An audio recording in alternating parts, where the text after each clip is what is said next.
আসসালামু আলাইকুম সবাইকে। আশা করি সবাই ভালো আছেন। আপনাদের অনেকের মনে প্রশ্ন আসতে পারে আমরা মাটি কীভাবে প্রস্তুত করেছি এবং রোপণ করব কীভাবে। আজকে আমি আপনাদের সব কিছু বিস্তারিত জানানোর চেষ্টা করব ইনশাআল্লাহ। আমরা আদা চাষের জন্য সর্বপ্রথম মাটি সংগ্রহ করে তার মধ্যে বিভিন্ন ধরনের সার মিশিয়ে মাটিগুলো এক জায়গায় ঢিবি করে রেখেছিলাম। কী কী সার দিয়েছি সেগুলো আমি ডেসক্রিপশনে দেওয়ার চেষ্টা করব ইনশাআল্লাহ। পরবর্তীতে 12 দিন পর সেগুলো বস্তা ভরাট করি। বস্তা ভরাটের 2 দিন পর আমাদের মাননীয় কৃষি অফিসার পরিদর্শন করেন এবং সার্বিক সহযোগিতা এবং নিজে হাতে কলমে রোপণ পদ্ধতি দেখিয়ে দেন।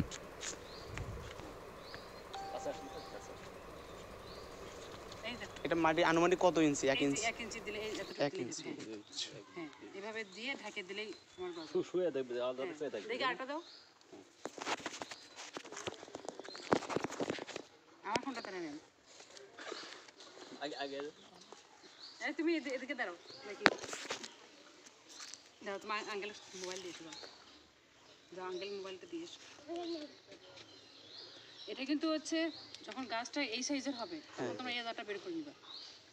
আচ্ছা, আমি বিক্রি করি না। এটা খাওয়া যাবে পরে, কারণ এখান থেকে তো তুমি আদা হবে না, গাছ যখন গজাবে সেখান থেকে আদা আসবে। তাহলে দুই সাইডে দুইটা লাগাবো। হ্যাঁ হ্যাঁ, দুই সাইডে দুইটা দিলেই হয়ে যাবে।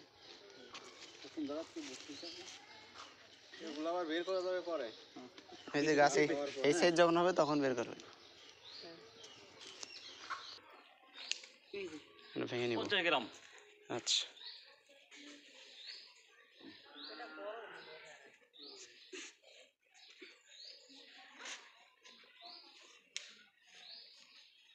তাই তো গাড়াই যায় আর কি। হ্যাঁ আজই গাড়ো। পানি পানি পানি দিতে হবে কিন্তু, এভাবে দিতে হবে।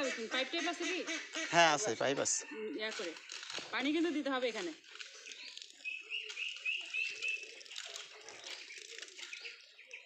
প্রতিদিনই কি পানি দেওয়া লাগবে নাকি? না না, প্রতিদিন কেন দিবেন? পানি দিয়ে ভিজিয়ে দিবেন, তাহলে আর্দ্রতা আমার গজাবে না, গজাতে তো রস লাগবে।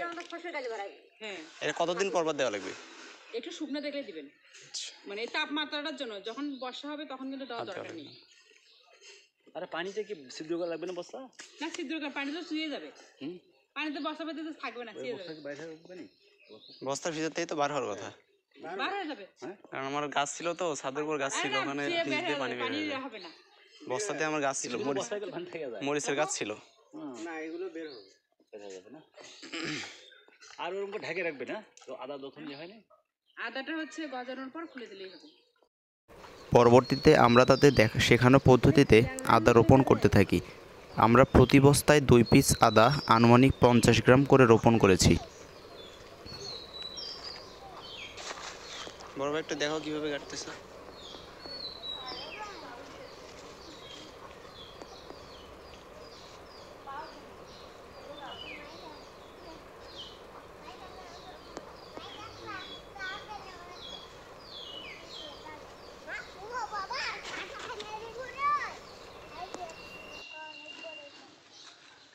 তাহলে এক বস্তায় 2 পিস করে। আজ এ পর্যন্তই। পরবর্তীতে আপনাদের আপডেট জানানো হবে ইনশাআল্লাহ। আসসালামু আলাইকুম।